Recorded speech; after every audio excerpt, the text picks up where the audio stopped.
អាម៉ុនបានដឹកនាំកងកម្លាំងរបស់គាត់ជាច្រើនឡោមព័ទ្ធខានាគីហើយអាម៉ុននិងខានាគីបានឈរមើលមុខគ្នាមួយសន្ទុះរួចក៏ដាក់គ្នាយកតែម្ដងខានាគីបានប្រើការគណនេសោកអាម៉ុនឲ្យរបួសទ្រូងអាម៉ុនមិនបានចោះចាញ់នោះទេក៏បានក្រោកឈរឡើងបំលែងអាវុធរបស់គាត់ឲ្យកាន់តែកាចសាហាវជាងមុននិងសម្រុកចូលទៅវាយខានាគីបន្តអាម៉ុនបានកាប់យកទៅលើខានាគីធ្វើឲ្យគាត់មានរបួសដៃនិងខូចខាតការគណនេខានាគីបានបន្តបំលែងការគណនេឲ្យដោះមកបន្ថែមនិងបានវាយលុកទៅកាន់អាម៉ុនរហូតទាល់តែធ្លាក់ឈាមពួកគេទាំងពីរបានបន្តប្រយុទ្ធគ្នារហូតទាល់តែអស់កម្លាំងនិងរបួសធ្ងន់រៀងៗខ្លួនហើយក៏បានដួលសន្លប់ទាំងពីរនាក់ទៅសួស្តីអ្នកទាំងអស់គ្នាខ្ញុំបាទចក្រពត្តិសម្រាយរឿងថ្ងៃនេះនឹងសម្រាយរឿង Tokyo Ghoul ដែលជាភាគបន្តតែមុននឹងចូលទៅដល់សាច់រឿងសូមកុំភ្លេចជួយចុច like និង comment ឲ្យបានទាំងអស់គ្នានៅលើវីដេអូមួយនេះផងតោះយើងចាប់ផ្ដើមចូលទៅកាន់សាច់រឿងទាំងអស់គ្នាត្រឡប់មកមើលខាងស៊ូស៊ូយ៉ាវិញប៊ីតែអស់ជីវិតដោយសារតែស្ដេច Ghoul ផ្នែកមួយសម្រាប់ចោលតែជាសំណាងល្អភ្នាក់ងារកម្ពុជារបស់ CCG ម្នាក់មានឈ្មោះថាអារីម៉ាដែលជាបរិះមុខស្មើសមត្ថភាពមិនធម្មតាអារីម៉ាបានដោះអាវុធរបស់គាត់បាញ់ជាច្រើនគ្រាប់ដើម្បីបើកផ្លូវឲ្យគាត់មានឱកាសដកដាវរបស់គាត់ចូលទៅកាប់ទៅលើស្ដេច Ghoul ធ្វើឲ្យដាច់ដៃនិងរងរបួសជាច្រើនកន្លែងដែលមើលទៅស្ថានភាពដូចជាមិនស្រួលស្ដេច Ghoul ក៏បានលេបលោកតា Yoshimura និងបានដាក់មេប្រូចរត់ឡើងលឿនស្លេវទោះបីជាអារីម៉ាបានព្យាយាមដេញតាមប្រមាញ់យ៉ាងណាក៏មិនទាន់ដែរនៅពេលដែលមកដល់កន្លែងសុវត្ថិភាពស្ដេច Ghoul ផ្នែកមួយក៏បានក្អែលោកតា Yoshimura ចេញមកខាងក្រៅហើយនៅពេលនេះយើងក៏បានដឹងអំពីតសញ្ញាណពិតរបស់ស្ដេច Ghoul ផ្នែកមួយដែរគឺជាអ៊ីតូដែលជាមេដឹកនាំក្រុមអាគូរីហើយតសញ្ញាណមួយទៀតគឺ Takatsuki ដែលជាអ្នកនិពន្ធដ៏ល្បីល្បាញដែលនៅក្នុងចិត្ត Hinami ក្នុងពេលតែមួយនាងអាចប្រើអត្តសញ្ញាណរហូតដល់ទៅ3ហើយរឿងពិតនាងក៏ត្រូវជាកូនស្រីរបស់លោកតា Yoshimura ដែលបានបាត់ខ្លួនតាំងពីតូចនោះដែរនៅពេលដែលកងកម្លាំងរបស់ CCG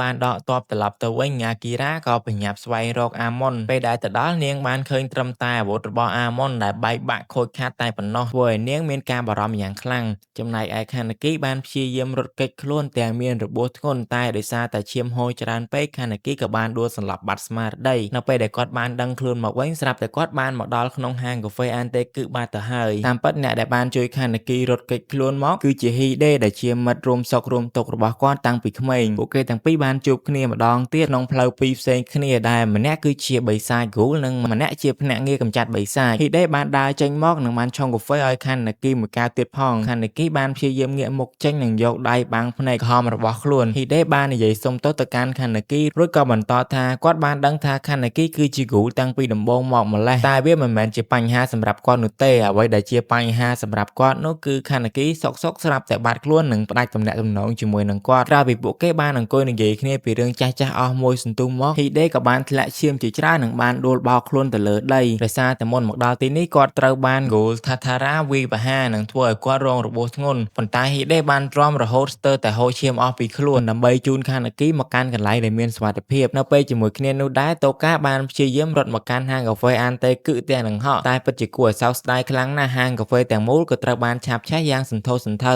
មួយសន្ទុះក្រោយមកនាងក៏បានឃើញខានាគីកំពុងតែបីហ៊ីដេដែលសន្លប់បាត់ស្មារតីដើរចេញពីភ្នក់ភ្លើងមកខាងក្រៅទឹកភ្នែករបស់តូកាក៏បានហូរស្រក់ចុះមករួចក៏បញ្ញាប់រត់ដេញតាមខានាគីតែភ្លាមនោះយូម៉ូក៏បានចេញមកខាត់តូកាដោយសារតែបណ្ដាំចុងក្រោយរបស់លោកតា Yoshimura បានផ្ដាំរូបគាត់ថាគាត់បានចាប់ទុកតូកានិងហ៊ីណាមីដោយទៅនឹងគ្រួសាររបស់គាត់អញ្ចឹងរូបគាត់គ្រាន់តែចង់ឃើញពួកគេទាំងពីររស់នៅដោយប្រើប្រាស់ជីវិតដូចទៅនឹងមនុស្សធម្មតាអាចទៅរៀននិងមានមិត្តភ័ក្តិជាមនុស្សប្រសិនបើនៅតែបន្តទៅតាមខានាគីទៀតច្បាស់ណាស់នឹងធ្លាក់ចូលទៅកាន់ផ្លូវងងឹតពោពេញទៅដោយការកាប់សម្លាប់និងការសងសឹកចំណែកឯខានាគីវិញបានបីហ៊ីដេដែលកំពុងសន្លប់ដើរចូលទៅកាន់តំបន់សមរភូមិដែលអង្គការ CCG មិនទាន់បានដកកងកម្លាំងទៅអស់ខានាគីបានបន្តដើរចូលកាន់តែជ្រៅជាមួយនឹងទឹកមុខដ៏ក្រៀមក្រំរួចក៏បានដាក់ហ៊ីដេចុះទៅនឹងដីនិងប្រឈមមុខមួយស្មើជាមួយនឹងកម្ពុជាភ្នាក់ងារ CCG អារីម៉ាដែលជាអ្នកដេញវាយស្ដេច Ghoul ឡើងហុយដីជប់នៅវគ្គមុនតែកន្លែងនេះក៏មិនទាន់បានដឹងថាពួកគេទាំងពីរប្រយុទ្ធគ្នាឬអត់ដែររួចសាច់រឿងក៏បានកាត់ទៅដល់ពេលវេលាមួយដែលរំលងទៅមុខអស់ជាច្រើនឆ្នាំរួចយើងក៏បានឃើញតូកាកំពុងតែរៀបចំនិងបានបើកដំណើរការហាងកាហ្វេថ្មីមួយទៀតដែលមានឈ្មោះថា Ri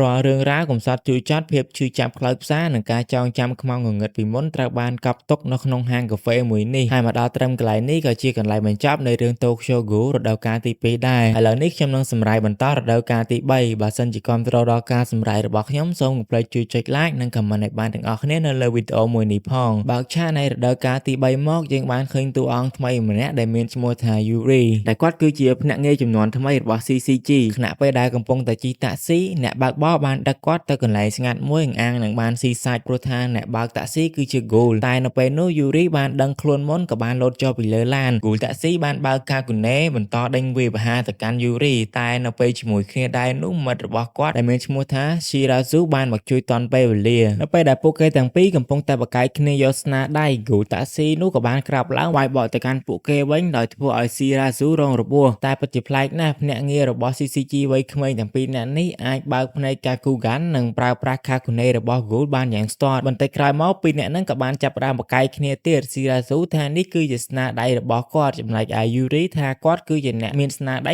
100% Kagune របស់ Ghoul Taxi ក៏បានវាយសម្ដៅទៅលើពួកគេសារជាថ្មីតែភ្លាមនោះក៏ត្រូវបានបរិសុទ្ធសដកដាលមកកាប់ Kagune របស់ Ghoul Taxi ដាច់ជាពីរក្រោយមកសាច់រឿងក៏បានកាត់មកឲ្យឃើញកិច្ចប្រជុំមួយរបស់អង្គការ CCG ដោយពួកគេបានបង្កើតក្រុមពិសេសមួយដែលមានឈ្មោះថា Queen ដែលក្រុមនេះគឺជាប្រភេទមនុស្សដែលត្រូវបានគេវះកាត់បដូរអវយវៈឲ្យមានថាមពលដូចទៅនឹង Ghoul អញ្ចឹងក្រុមនេះត្រូវបានដឹកនាំនិងបង្វឹកទៅដោយ Sasaki ដោយអត្តសញ្ញាណពិតរបស់គាត់គឺជា Kaneki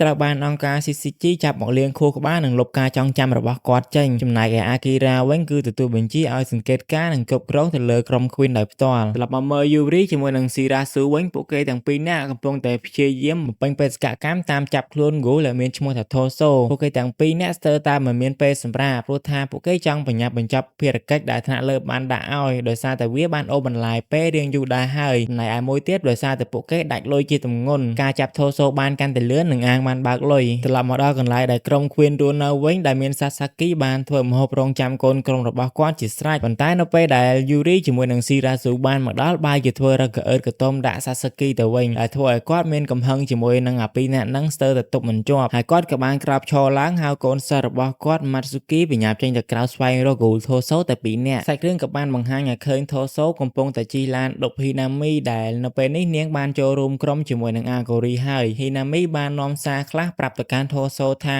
នៅពេលនេះក្រុម Queen ដែលជាភ្នាក់ងាររបស់ CCG កំពុងតែតាមប្រមាញ់គាត់ដោយសារតែមូលហេតុដែល Toso តែងតែសម្លាប់និងស៊ីមនុស្សបង្កចលាចលជារៀងរាល់ថ្ងៃ Sasaki និង Matsuri បានដាក់ការតាមដាននិងកំណត់ទីតាំងរបស់ Toso បានយ៉ាងច្បាស់ហើយផែនការតាមចាប់ Toso ក៏បានចាប់ផ្ដើមឡើងក្នុងពេលជាមួយគ្នាដែរនោះ Matsuri បានបន្លំខ្លួនចូលទៅជិះតាក់ស៊ីរបស់ Toso តែ Toso ហាក់ដូចជាបានដឹងខ្លួនមុនថានាងមកចាប់គាត់ Toso បានសួរនាងថាជានរណារួចក៏បានចាប់ច្បាច់កបំរុងនឹងសម្លាប់ចោល Matsuri ក៏បានដកអាវុធរបស់នាងចាក់ទៅលើ Toso ឲ្យរងរបួស Toso ខឹងខ្លាំងពេកក៏បានម៉ាត់យកមិនដកដៃទៅលើ Matsuri នៅពេលជាមួយគ្នាដែរនោះ Yuri និង Shirazu ក៏បានជិះម៉ូតូមកជាជំនួយ Toso ក៏បានបញ្ញាប់ឡើងឡានរត់គេចខ្លួនរហូតទៅដល់ផ្លូវមួយដែលមានភ្នាក់ងារ CCG ជាច្រើនស្ទាក់បិទផ្លូវជាប់ដោយសារតែខ្លាចគេស្គាល់មុខ Toso បានដោះអាវមកបិទមុខដើម្បីលាក់កំបាំងអត្តសញ្ញាណខ្លាចថ្ងៃក្រោយចេញរកស៊ីលេងបានទៀតគ្រាន់តែចុះពីលើឡានភ្លាមក៏ត្រូវបានស្វាគមន៍ទៅដល់ Yuri និង Shirazu ដាក់យកស្ទើរតែមិនអាចតដៃបានប៉ុន្តែសុកស្រាប់តែមាន Ghoul ម្នាក់ទៀតលេចមុខចេញមកនិងបានវេកំទេចភ្នាក់ងារ CCG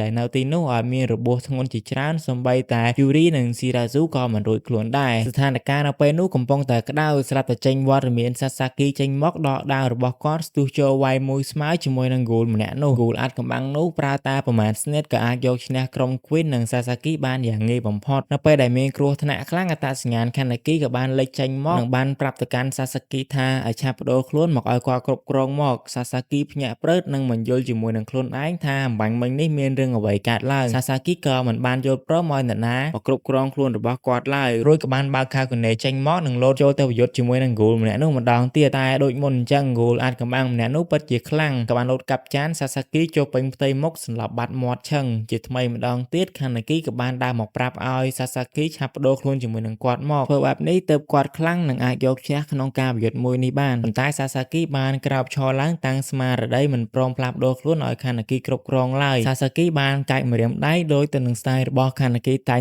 ធ្វើដូចរាល់ដងបន្ទាប់មកគាត់ក៏បានបើក Kagune វាយប្រហារយ៉ាងកំរោលដោយមិនឲ្យ Ghoul អាចកំបាំងម្នាក់នោះតដៃបាន Sasaki បានបន្តប្រើ Kagune វាយសម្រុកចាក់រហូតទាស់តែ Ghoul នោះក្រោកលេងរួចហើយក៏បានដើរទៅហែកស្រោមមុខ Ghoul នោះចេញតាមពិត Ghoul ម្នាក់នោះគឺជា Nichio ហើយ Sasaki ក៏ហាក់ដូចជាមានអារម្មណ៍ដឹងថា Ghoul ម្នាក់នេះគឺជាមនុស្សដែលគាត់ធ្លាប់ស្គាល់ពីមុនដែរភ្លាមនោះ Nichio ក៏បានហៅឈ្មោះរបស់គេថា Kaneki គ្រាន់តែបានឮឈ្មោះនេះភ្លាមខួរក្បាលរបស់ Sasaki បានច្បុកច្បល់ការចងចាំពីមុនទាំងប៉ុន្មានហាក់បីដូចជាវិលវល់ត្រឡប់មកវិញខ្លះរួចគាត់ក៏បានបាត់បង់ម្ចាស់ការទៅលើខ្លួនឯងថែមទាំងបានស្ទុះវាយប្រហារទៅលើគ្នារបស់គាត់ថែមទៀតផងមកដល់ត្រឹមនេះខ្ញុំសូមបញ្ចប់សាច់រឿងត្រឹមតែប៉ុណ្្នេះសិនហើយពួកយើងនឹងជួបគ្នានៅវីដេ ដេអូក្រោយដែលជាភាពបន្តសូមអរគុណនិងសូមជម្រាបលា